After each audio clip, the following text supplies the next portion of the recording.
우리 주 예수께서 십자가에 달리시고 사흘 만에 부활하신 것을 온 교회와 믿는 자들이 함께 즐거워하고 기뻐하는 부활절입니다. 여러분, 예수님의 부활이 단지 형식이고 기념일이 아니라 지금도 그분은 살아계셔서 우리에게 생명도 주시고 또 우리의 마음을 새롭게 하시는 현재적인 사건으로 역사하고 계신 줄 믿습니다. 그리고 오늘 말씀드린 대로 우리 가족들 귀한 VIP도 너무 잘 오셨습니다. 여러분, 1년에 물론 우리가 매주 또 하나님의 새로운 잔치 또 새로운 분들이 오시지만 상반기에는 부활절, 하반기에는 추수감사절을 맞아서 그렇게 예배를 드립니다. 그래서 제가 한 주간 늘 기도하고 말씀을 준비하면서 새로운 한 분을 위해서라도 그 한 분이 오늘 예배를 통해 하나님을 만나고 역사하시는 하나님을 정말로 경험하길 좋겠다, 그런 마음으로 일주일 동안 기도하며 말씀을 전합니다. 우리 모두에게 주시는 말씀이지만 특별히 오늘 처음 온 또 오랜만에 나온 VIP에게 말씀이 들리고 하나님을 만나는 은혜가 되기를 소망합니다. 그래서 먼저 본문을 제가 잠깐 요약하고 말씀을 드릴게요.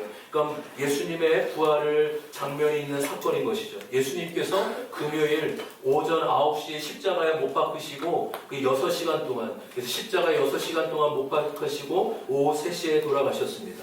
그리고 이제 어제 본문이었죠. 아리마대 요셉이라는 사람이 예수님의 시신을 빌라도에게 요구해서 예수님의 시신을 돌 무덤에, 그러니까 돌 무덤에 이렇게 돌을 닫고, 그러니까 무덤을 펼쳐서 우리 한국처럼 땅이 아니라 땅 밑이 아니라 이렇게 굴로 파가지고 옆으로 굴로 파서 그 굴을 돌로 만든 무덤으로 잠시 안치시켰습니다. 그러니까 안장을 시키고 안치는 시켰지만 안식일이 되었기 때문에 유대인들은 아무것도 할 수 없었어요. 그리고 안식일이 지나서 금요일이 지나고 토요일이 지나 안식 후 첫날, 바로 주일을 말해요. 그래서 보통 한국 교회는 주일, 부활절 새벽 주일에 아주 하나님 앞에 감사한 마음으로 그렇게 예배를 드리게 됩니다. 오늘 본문에 보시면 이 주일 새벽에 향료를 준비한 여인들이 예수님의 무덤을 찾게 됩니다. 그리고 그 무덤에 가자마자 이상하게 그 무덤에 가렸던 그 큰 돌이 옆으로 굴려져 있는 것입니다. 그래서 의아한 마음으로 무덤 안으로 들어가 보니까 예수님의 시신이, 죽은 시체가 보이지 않는 것을 발견하죠. 그리고 그 대신에 무덤 안에 있던 이 젊은 남자가, 이 다른 복음서에 보면 천사라고 나와 있는데 천사가 여인에게 말합니다. 예수님께서는 그분이 말씀하신 대로 살아나셨고 너희들보다 먼저 갈릴리로 가실 것이다 라고 얘기합니다. 그리고 오늘 본문에 보시면 여인들이요, 그 말을 듣고, 그 천사의 말을 듣고 너무 겁에 질려서 이게 도대체 무슨 일인지 얼떨떨하며 제대로 받아들이지 못합니다. 이 무덤이 비어있다는 소식을 달려가서 이 제자들에게 전하게 되는데, 제자들이 그 사실을 믿었습니까? 믿지 않았습니까? 오늘 본문에 보면 믿지 않았다라고 그렇게 얘기했죠. 그렇죠? 그래서 11절에 보시면 그 여인으로부터 제자들이 소식을 예수님이 살아나셨다라고 들었지만 보고서도 믿지 않았어요. 그리고 12절에 보시면 또 이번에는 주님께서 부활하신 예수님께서 두 사람을 만나 주셨는데 그 만난 두 사람이 또 다른 제자들에게 가서 얘기했지만 그들도 역시 믿지 않았다라고 그렇게 말합니다. 여러분, 그래서 오늘 설교 제목이 믿고 싶은데 잘 믿어지지 않아요 라는 제목이에요. 한번 따라해볼까요? 믿고 싶은데 잘 믿어지지 않아요. 여러분, 예수님의 부활 사건은 믿음을 가져보려고 하는 사람에게는 사실 큰 걸림돌이에요. 왜요? 말이 안 되거든요. 죽은 사람이 살아났다? 여러분, 이것처럼 허무맹랑하고 말도 안 되는 이야기가 어디 있습니까? 여러분, 세상에 많은 사람들은, 예수님의 삶을 관심 있어 하는 사람들은 예수님의 가르침과 삶에 감동받아요. 야, 예수님처럼 이렇게 희생적으로 살았다니, 예수님처럼 이렇게 병들고 아프고 가난한 사람들과 함께 사셨다니, 예수님의 삶과 가르침에 대해서 아름답고 그 고귀함을 인정하고 감동을 받습니다. 그래서 세상 사람들은 예수님을 위대한 성인 중에 한 명으로 꼽으며 예수님을 추앙하며 그렇게 알려져 있죠. 근데 여러분, 예수님의 가르침과 삶만 보면 그럴 수 있어요. 그런데 삶과 가르침만이 아니라 예수님이 죽은 자 가운데 살아나셨다라고 얘기하는 순간 사람들은 불편해합니다. 야, 좀 말이 되는 얘기를 해. 어떻게 죽은 사람이 살아날 수 있어? 내가 예수님의 삶이나 가르침은 받아들일 수 있겠지만 죽었다가 다시 살아난다는 것은 정말 받아들일 수 없어. 그것을 어떻게 믿어? 라고 반문합니다. 한참 전에 이 미국의 주일학교 어린이들이요, 하나님에 대해, 예수님에 대해 믿음을 이렇게 조사한 적이 있어요. 그것을 펴놓은 책입니다. 6살, 7살, 8살 아이들이 우리 친구들은 믿음이 뭐라고 생각해요? 무엇을 믿나요? 라고 하자 아이들이 이렇게 대답해요. 믿음은 진실이 아닌 것을 믿는 것이라고 생각해요. 그 아이들이 교회 다니는 아이들이었는데도 아마도 말이 안 되는 이 성경 이야기들을 상식적으로 이해할 수 없으니까 그것을 그냥 받아들이는 것을 그냥 믿음이라고 생각하고 있다는 것입니다. 여러분 한번 생각해 보셨으면 좋겠어요. 만약에 예수님의 삶과 가르침과 죽음까지라면 예수님은 위대한 사람, 위대한 성자임이 분명합니다. 그런데 예수님께서 죽음으로 끝나지 않고 분명히 다시 살아나셨다면 예수님은 성자 중에 한 명이 결코 될 수 없는 것입니다. 부활이 정말 사실이고 부활이 정말 맞다면 예수님의 말씀처럼 그분은 하나님의 아들로 이 땅에 오신 분이심을 믿습니다. 그러니까 부활이 사실이라면 예수님의 부활이야말로 우리의 믿음의 기반이 되고 기독교의 가장 중요한 기초가 된다라는 사실인 것이죠. 여러분, 혹시 저와 여러분 중에 믿고 싶은데 잘 안 믿어지는 분이 계십니까? 우리 중에 혹시 계실 수도 있고 또 우리 주변에 그런 분들이 종종 있을 수 있습니다. 여러분 오늘 말씀 통해 우리의 믿음이 확고해지며 또 우리 주변에 혹시 의심 있는 자들을 잘 도와줄 수 있는 저와 여러분 되기를 소망합니다. 여러분 믿고 싶은데 잘 안 믿어질 때 어떻게 하면 될까요? 오늘 간단하게 두 가지만 말씀드리면 좋겠습니다. 말씀드리려고 합니다. 첫 번째는 유튜브 아직 안 되나요? 어때요? 녹화하고 있어요. 녹화로 오늘 못 오시는 분도 있고 좀 이렇게 여러분들 좀 섬길 수 있는 분들 그들 위해서 말씀 준비했기 때문에 좀 전달했으면 좋겠다 했는데 가끔 이럴 때가 안 될 때가 있어요. 그래서 지금 유튜브가 안 되는데 우리 기도하는 마음으로 함께 예배 드리면 너무 좋을 것 같습니다. 첫 번째로 믿고 싶은데 안 믿어져요라고 했을 때 첫 번째 어떻게 믿을 수 있나? 바로 하나님의 말씀을 통해 믿을 수 있다라는 거. 한번 따라올까요? 하나님의 말씀을 통해 믿을 수 있다. 하나님의 말씀을 통해 믿을 수 있다. 하나님의 말씀을 통해 믿을 수 있다. 하나님의 말씀을 통해 믿을 수 있다. 하나님은 보이지 않습니다. 하나님은 만져지지도 않고 냄새가 나는 것도 아니고 하나님은 느낌으로도 경험할 수 없습니다. 인간은 오감으로만 존재를 실존을 확인할 수 있는데 하나님은 인간의 오감으로 확인될 수 있는 분이 아니세요. 그러니까 하나님은 보이지 않는데 나를 믿어보라고 하니 인간 편에서는 참으로 답답할 노릇입니다.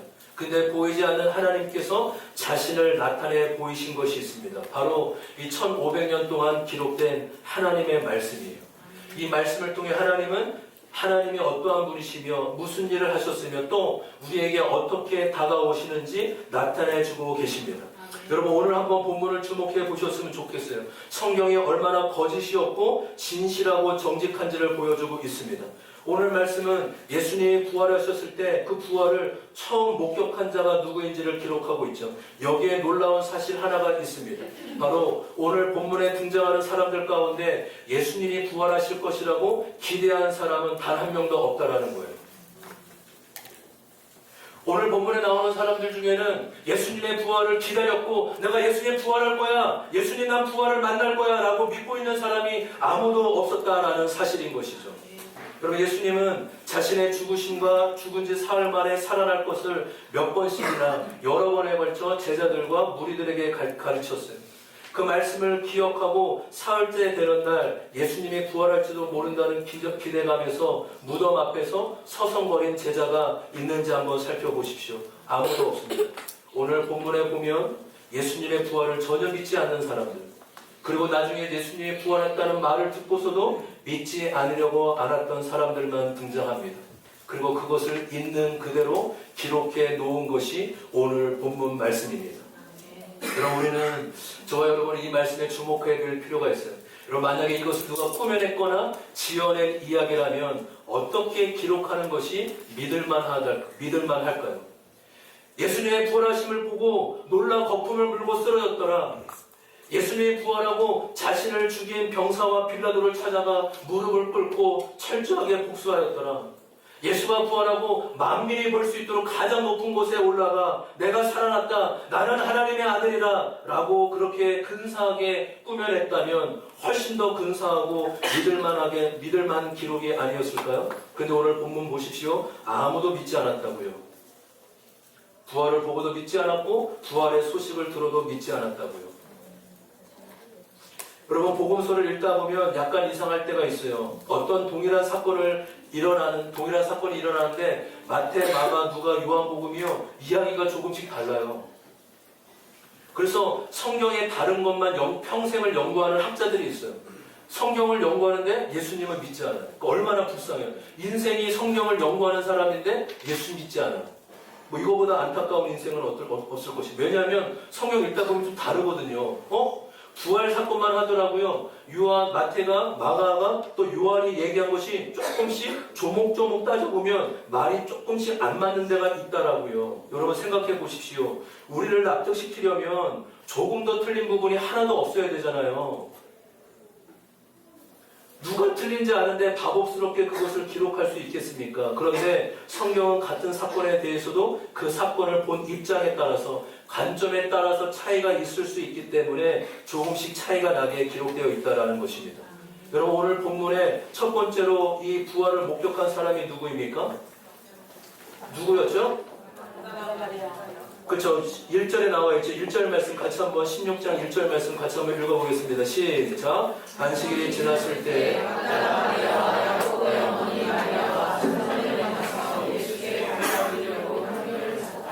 여러분, 복음서에 보면 여자들이 예수님의 부활을 보았다고 증거하고 있는데, 1절에 나오는 이 막달라 마리아는 일곱 귀신이 들렸던 여인이에요. 또 다른 복음서나 성경학자들은 몸을 팔았던 여인이었다라는 얘기도 있습니다. 또 살로메라는 여인, 그리고 야고보의 어머니 마리아의 이름을 기록합니다. 그럼 이것이 우리에게는 큰 의미가 없이 다가오지만 이 당시 사회를 알면 이것은 정신 나간 일이 아닐 수 없습니다. 왜냐하면 이 당시에 여자들의 증언은 아무런 효력이나 신뢰할 수 없는 근거예요. 그러니까 여자 100명이 이야기하는 것보다 남자 1명, 2명이 이해하는 것을 더 들어주고 그들의 말을 믿었던 시대라는 거예요. 그래서 실제로 탈무드에 보면 여자의 증언은 강도와 같은 범죄자의 증언과 같다라고 그렇게 기록되어 있습니다. 여러분, 그러니까 이것이 정신 나가지 않고는 여자들을 부활의 첫 증인으로 등장시킨 것은 이해할 수 없는 이야기라고요. 여러분, 마가복음을 기록한 저자가 이 사실을 모를 리가 없었습니다. 그런데 복음서 저자들은 다 똑같이 예수님의 부활의 첫 증인으로 여자들을 기록하고 있습니다. 왜 그럴까요? 팩트이기 때문이에요. 사실이기 때문입니다. 이 부분에는 아멘 하셔도 됩니다. 아멘. 여러분, 충분히 납득이 가죠? 제가 목사니까 믿으세요 이렇게 안 합니다. 할렐루야. 저 공대 출신이에요. 네, 공대 출신이고. 석준은 목사님 공부 잘해서 석준이만큼 한번 목사님 말 한번 잘 들어서 고마워요. 왜냐면 너무 똑똑하기 때문에 제가 이렇게 오늘은 정말 설득을 좀 이렇게 논리적으로 하고 싶습니다. 여러분, 오히려 여인이 그 당시에 전혀 신뢰할 수 없고 그들의 이야기를 믿어줄 수 없는 여인이 그 이야기를 증인이다라고 한 것 자체가 오히려 이 부분이야말로 정직하고 진실된 사건임을 보여주는 증거가 아니겠습니까? 만약에 꾸며낸 이야기라면 어떻게 부활의 증인으로 여자들을 내세울 수 있느냐라는 것이죠. 여러분 생각해 보십시오. 사기꾼이나 무엇을 꾸며내는 사람을 보십시오. 이것을 말하면 어떻게 저 사람이 넘어올까? 이렇게 말하면 좀 더 효과적으로 믿을까? 이렇게 생각해서 그럴듯하게 만든다고요. 자기 수준에서 자기 조화로 그럴듯하게 만들어내지만 결국은 거짓말이 됩니다. 그래서 여러분, 시간이 지나면 거짓말이 다 드러나게 되죠. 오히려 그럴듯하게 꾸며내는 게 아니라 망신당하는 것 같아도 있는 그대로, 사실 그대로 드러나는 것이 맞는 것이에요. 왜 아세요? 여러분, 진실에는 힘이 있기 때문이에요. 여러분, 진실에는 언제나 힘이 있음을 믿습니다. 여러분, 그렇게 저와 여러분의 인생에 거짓이 있는 인생이 아니라 숨기고 꾸미는 인생이 아니라 진실된 인생이 되기를 살아가길 소망합니다. 여러분, 저는 저 자신도 그렇고 우리 자녀들에게도 끊임없이 다른 거는 몰라도 거짓이 아니라 진실만큼은 진실을 사랑하는 자로 가르쳐야 된다라고 여겨져요. 자신을 속이고 누군가를 속이는 것보다 나쁜 것은 없어요. 그래서 우리가 자녀들을 키울 때도 다른 것은 눈 감아주고 모른 척 할 수는 있지만 거짓에 대해서는 반드시 훈계하고 바로 잡아줘야 될 줄 믿습니다. 여러분, 성경은요, 우리를 꼬시기 위한 책이 아니라고요. 하나님은 저와 여러분에게 믿어달라고 얘기하는 분이 아니세요. 사실 그대로 있는 그대로 얘기할 뿐이세요. 오늘 본문을 보십시오. 자기들도 안 믿었다고요. 나도 안 믿었지만 나는 이 일을 보았습니다. 예수님의 부활을 보았습니다라고 정직하고 진실되게 기록한 기록밖에 없는 것이에요. 여러분, 기독교는 참 신비해요. 믿음은 체험으로 자라게 됩니다. 다른 종교의 경전은요, 참 있어 보이고 그럴듯해요. 노자의 도덕경, 부처님의 불경의 말씀들은요, 너무나 고귀하고 깊이가 있어 보여요. 뭔가 삶의 이치가 깨달아지고 인생이 터득되는 것 같다고요. 근데요, 그 말씀대로 살아보려고 하면 안 살아져요. 야, 이 말씀 너무 좋다. 야, 이 명언, 부처님의 말씀, 도자가 아니죠. 노자의 도덕경, 야, 너무 있어 보인다. 여러분, 교회 다니는 분 중에서 투사가 도덕경으로 문구로 하신 분도 있더라고. 참, 그래서 저분 예수님 장로님인가 권사님인데 노자를 사랑하시나? 막 이렇게요. 뭐 그럴 수 있죠. 근데요, 굉장히 깊이 있어 보이고 그럴듯한데요, 그 말씀대로 살아보려고 하면 안 사라진다고요. 말씀은 그럴듯한데 살려고 하면 오히려 인생이 헷갈려져요. 근데 여러분, 하나님의 말씀은 어떤지 아세요? 이해가 안 돼요. 거짓 같다고요. 허무맹랑하게 보인다고요. 이게 사실이야? 아이, 뻥이야. 아이, 거짓말하지 마. 그런데 이 말씀을 한번 살아볼까? 야, 정말로 그런가 볼까? 라고 자신의 마음을 들이고 순종하게 되면은 실제로 놀라운 일이 일어나기 시작한다는 거예요.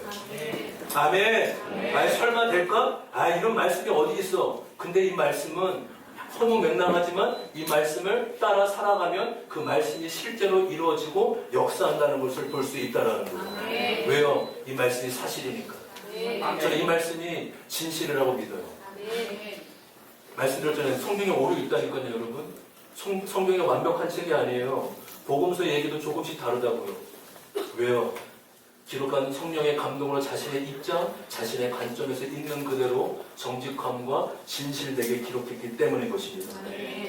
여러분, 조금 이따가도 말씀드리겠지만 하나님을 믿고 싶은데 안 믿어지면 사실 그대로 하나님께 얘기하신대요. 하나님, 저는 하나님 안 계신 것 같아요.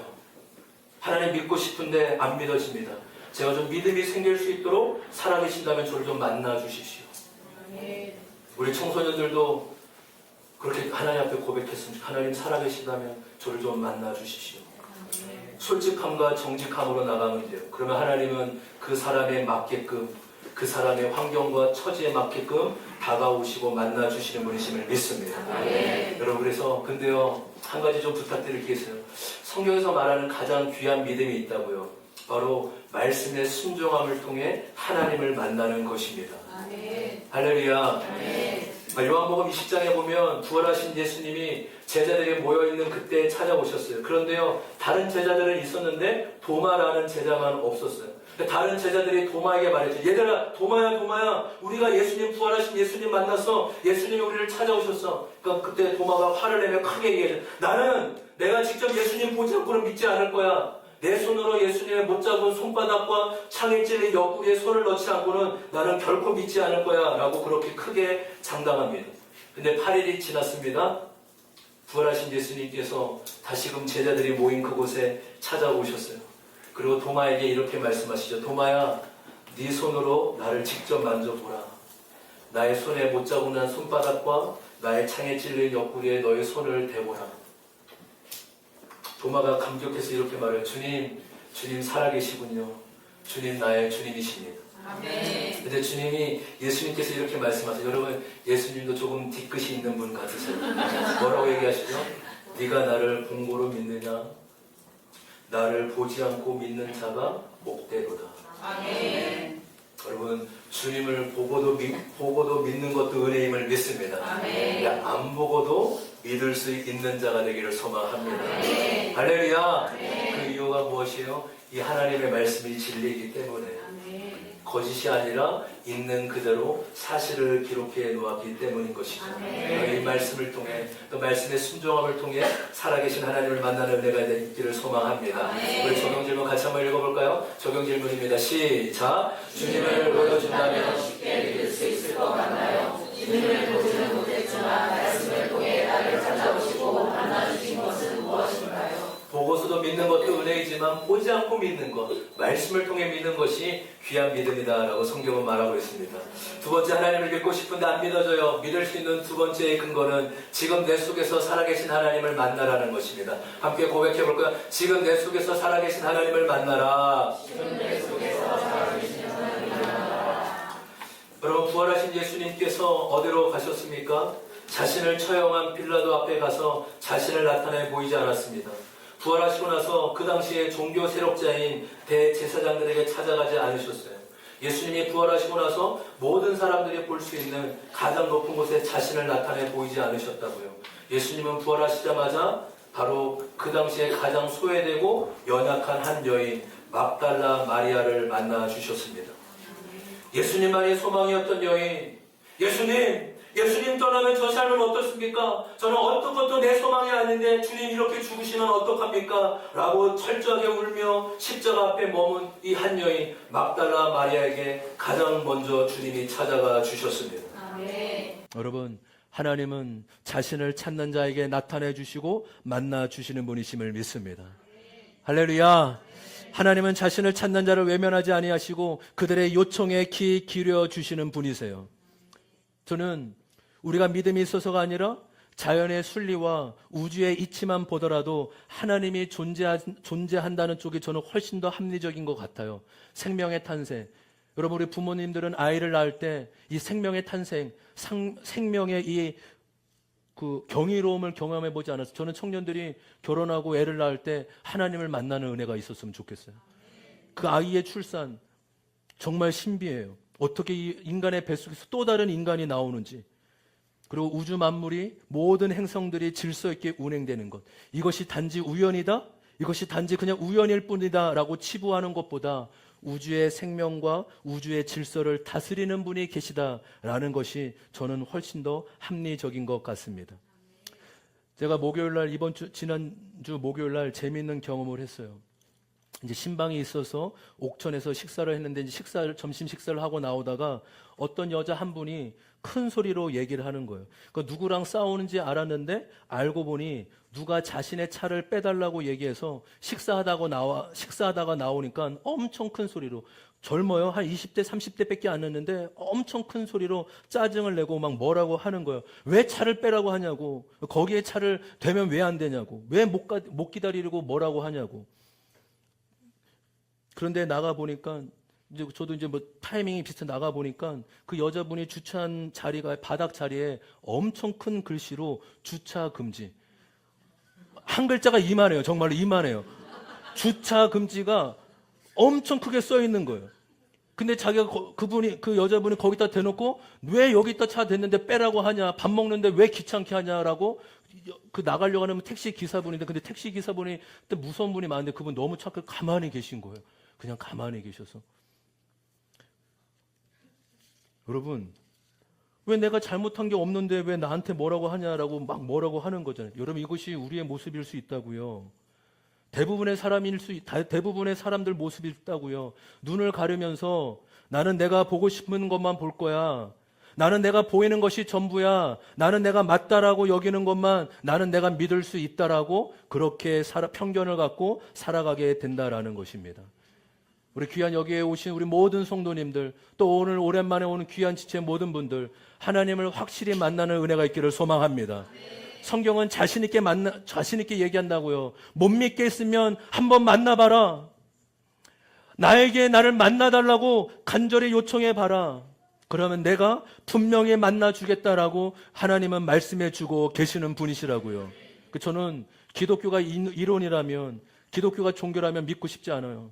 이렇게 세상이 좋은데 나의 삶을 드리고 싶은 마음이 없다고요. 그러나 기독교가 유일한 진리라고 분명히 믿기에, 이 부활하신 주님이 지금도 살아계시고 역사하신 것을 분명히 믿기 때문에 제 삶을 드려도 전혀 아깝지 않습니다. 동일하게 여러분도 동일한 고백이 넘쳐날 줄 믿습니다. 그러면 부활하신 예수님 어떻게 만날까요? 바로 성경의 요한복음 14장 18절 19절에 이렇게 말씀해 주고 계세요. 요한복음 14장 18절과 19절 같이 한번 크게 한번 읽어보겠습니다. 시작.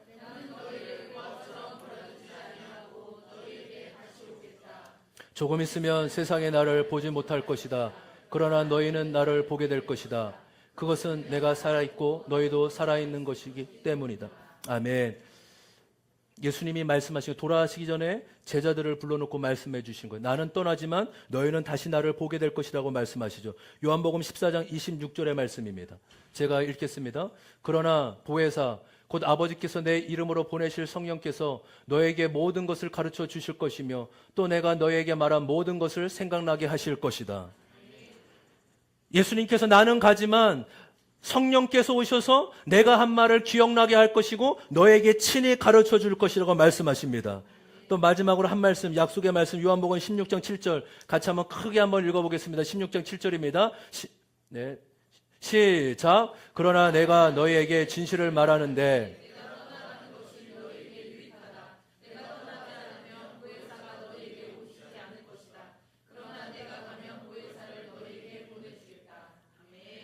여러분, 예수님은 더 이상 이 땅에 계시지 않아요. 그러나 예수님의 말씀처럼 예수님의 영이신 성령님이 이 땅에 오셔서 우리와 함께 계심을 믿습니다. 예수님을 어떻게 만나냐고요? 예수님의 영이신 하나님의 보내신 성령을 통해 하나님을 만나고 예수님을 만나는 거예요. 한번 따라 해볼까요? 예수님의 영이신 성령님을 통해 하나님을 만납니다. 할렐루야. 여러분, 우리가 저와 여러분이 하셔야 될 건 딱 하나예요. 요청하시면 돼요. 하나님 앞에 계시다면 만나달라고 간구하시면 되는 것입니다. 왜요? 만나주시겠다라고 약속하신 분은 우리 하나님 아버지이시기 때문인 것이죠. 여러분, 그렇기 때문에 예수님이 부활하셨다는 것은 하나님은 지금도 살아서 역사하시고 계신다는 사실이에요. 여러분, 예수님의 부활을 그냥 역사책으로 그냥 이론으로 듣지 말고 지금 나와 함께 하시는 하나님을 요청하고 간구하는 은혜가 있었으면 좋겠어요. 그래서 주님께서 우리에게 이렇게 부탁하시죠. 요한복음 16장 23절 24절입니다. 23절 24절 같이 한번 읽겠습니다. 시작. 그날에는 너희가 나에게 아무것도 묻지 않을 것이다. 내가 진정으로 너에게 말한다. 너희가 아버지께서 구하는 것은 무엇이나 아버지께서 내 이름으로 주실 것이다. 지금까지는 너희가 아무것도 그래서 너희의 기쁨이 넘치게 될 것이다. 아멘. 할렐루야. 우리 24절 크게 한번, 우리 처음 오신 분들도 괜찮습니다. 한번 크게 한번 읽어볼까요? 시작. 지금까지는 너희가 아무것도 내 이름으로 구하지 않았다. 구하여라. 그러면 받을 것이다. 그래서 너희의 기쁨이 넘치게 될 것이다. 아멘. 여러분, 하나님의 약속의 말씀임을 믿습니다. 예수님께서 유언이에요. 나는 분명히 죽게 십자가에 죽게 될 것이지만 너희가 내 이름으로 구하고 기도하면 반드시 응답하실 것이라고 말씀해 주셨습니다. 귀한 청년들이요. 저는 여러분 귀한 청년 때 살아계신 하나님을 만났으면 좋겠어요. 우리 청년들 아멘 크게 했으면 좋겠어요. 아멘. 하나님 어떻게 만날까요? 하나님의 말씀과 기도로 만나는 거예요. 저는 그 말이 너무 싫었어요. 20살 때 교회를 처음 다니고 신앙생활 때 처음부터 열심은 냈는데 마음 한켠에는 믿어지지 않더라고요. 하나님 계신 거 맞아? 내 이렇게 열심히 교회 다녔는데 이러다가 하나님 안 계시면 나 속임당하면 어떡해? 그래서 이 무거운 마음으로 궁금함을 가지고 목사님이나 전도사님에게 찾아가서 말씀을 드렸어요. 하나님이 잘 안 믿어져요. 그러면 돌아오는 대답은 늘 똑같았어요. 자연아, 말씀 보고 기도해.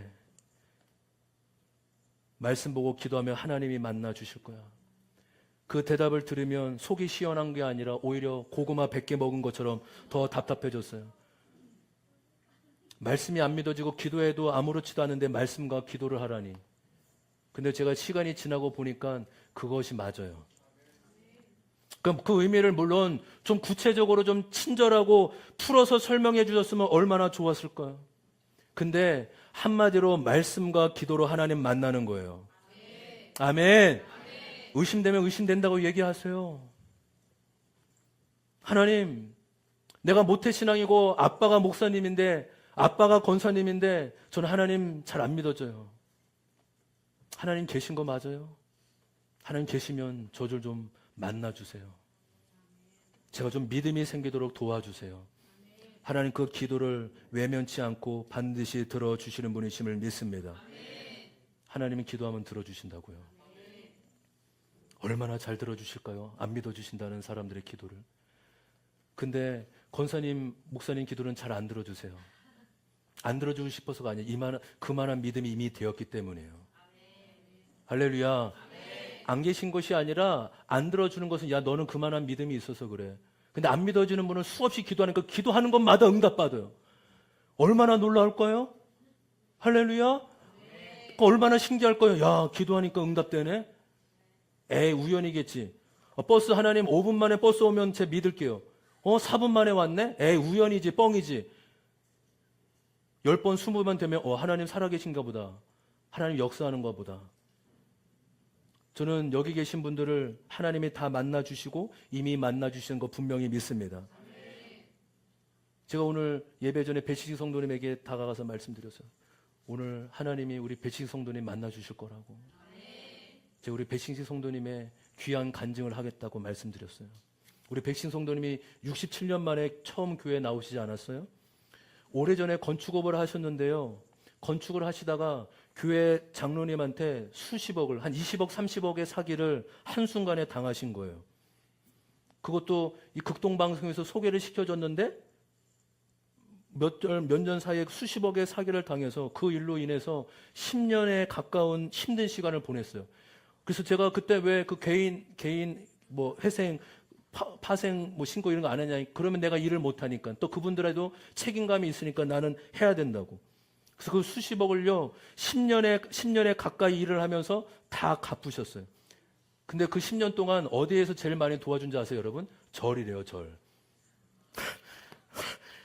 교회가 아니라 절에서 우리 성도님의 삶을 그렇게 왜냐하면 여러분, 절은요, 공사비를 그렇게 따박따박 잘 준대요. 절은 공사비를 한 번도 밀린 적이 없대요. 막 교회는 봐달라 죄송하다. 저도 그거 보고 회개했어요. 우리 여기 공사할 때 우리 장로님한테 3개월 이렇게 한 번 나눠서 하겠다니까 그러라고. 그 장로님은 좋은 분이셨던 것 같아요.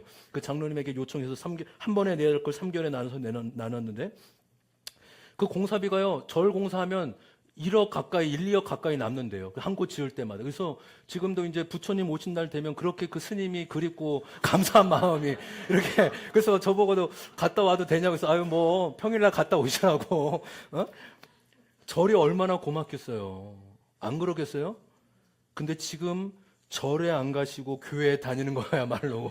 여러분 이거야말로 하나님의 역사 아니겠습니까? 맞잖아요. 스님이 그렇게 고마운데 절이 그렇게 자신의 빚 가운데 몇 프로는 한 5%, 10%는 그렇게 갚아줬는데 지금 절이 아니라 하나님께 돌아와 교회를 다니고 있는 것 이거야말로 하나님의 역사 아니겠습니까? 여러분 하나님은 구하는 자에게 반드시 나타나시고 응답해 주시는 분이심을 믿습니다. 여러분 말씀을 정리하도록 할게요. 2000년 전 부활하신 예수님이 도대체 현재를 살고 있는 나와 무슨 상관이 있는 거예요? 저는 한마디로 소망이라고 이야기하고 싶습니다. 우린 예배를 마치고 세상으로 나아가면 여전히 삶의 문제를 만나게 되고 어려움을 겪게 될 거예요. 내 힘으로 되지 않는 것, 어떻게 내가 내 삶을 살아갈지, 어떻게 버텨야 될지 모르는 상황을 맞이하게도 됩니다. 그때 어디를 봐도 때로는 소망이 보이지 않을 때가 있다고요. 그러나 여러분 그때 오늘 이 말씀이 기억나고 생각나는 은혜가 있었으면 좋겠습니다.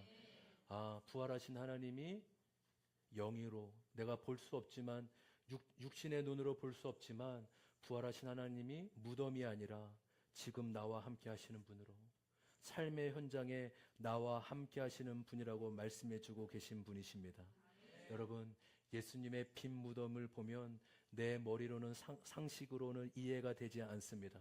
그러나 그 빈 무덤이야말로 우리에게 참된 소망을 가져다 주고 있음을 믿습니다. 여러분 지금 이 부활절이 지금 나와 함께 하시는 하나님으로 경험되어 만나는 은혜가 있기를 주님의 이름으로 소망합니다. 우리 마지막 적용 말씀 같이 한번 읽어볼까요? 다 같이 적용 말씀 읽습니다. 시작. 최근에 주님이